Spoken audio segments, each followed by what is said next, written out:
April is Fabry Awareness Month, and so we're going to read Can I Play If I Have Fabry? It's written by Dawn Laney and illustrated by Michael Johnson.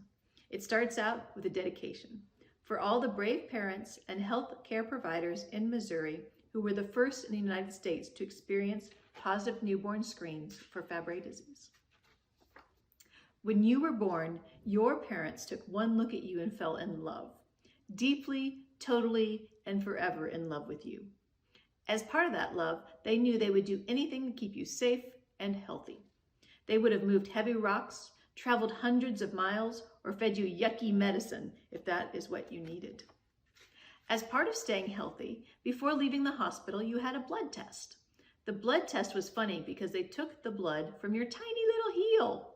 It is a good place for a newborn to give blood. As a big kid, they don't usually take blood from heels because it's easier to get blood from other places, like your arm. That test you had before leaving the hospital was called a newborn screening test. Newborn screening tests look for health problems that would be good to know when you were a little baby. In the excitement over bringing you home, your parents didn't think much about that test. But in the days after you came home, your parents got a call telling them that one of the tests was positive. Your parents were shocked, but they also knew that working with your doctor was part of keeping you safe and healthy. When your parents talked to your doctor about the test, they learned that you have a change in one of your genes. Genes are the instructions for making your body. We get our genes from our mom and our dad. If there is a change in your genes, it may cause your body to work a little differently than other kids. You had a change in your gene called GLA.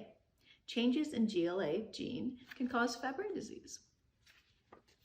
Fabry disease is not like getting a cold. You can't give your friend Fabry disease by sharing a snack. Instead, the gene change was there when you were growing in your mom's belly. Just because you have a gene change doesn't mean that you're going to be sick as a kid. It does mean that your parents and your doctors are going to keep a close eye on your health. They want to know if you ever feel like your feet are too hot. They want to know if you feel like fire ants and biting your hands when they haven't.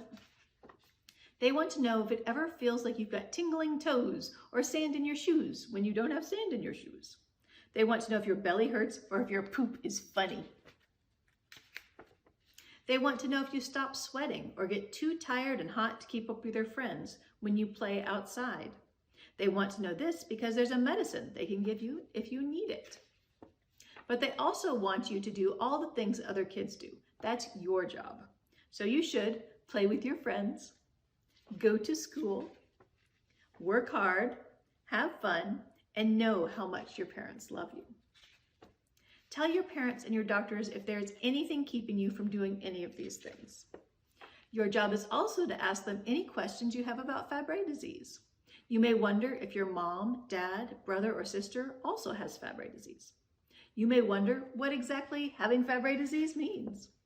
You may wonder if your kids will have Fabry. You may wonder if you can talk to another kid with Fabry. If you have questions, just ask your parents. If they don't know, they will find out the answers. Just like anything else you had questions about, like, why is the sky blue? Or why can't I watch Super Ninja Dog all day long? And remember that your parents are so happy that you are you and that they love you deeply, totally, and forever.